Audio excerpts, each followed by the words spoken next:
Това е последните ни тракторчета в Extreme Solid.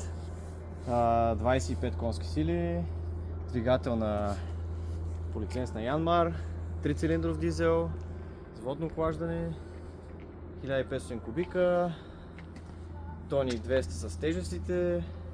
В базата имаме още 22, 25 с челен товарач, стандартен навес с ВОМ, хидравлични изводи, категория 1. Гумите отново могат да се разширяват и свиват, в зависимост от междуредията. Чудесна машинка, може да се монтира седник. Скоростната кутия е 3 скорости напред, една назад. С включването на бързи и бавни става 6 на 2 скорости.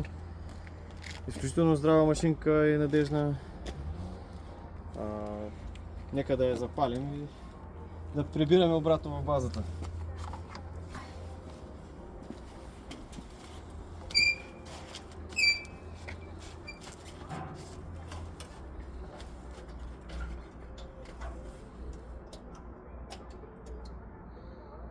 Малко трябва да подгреем.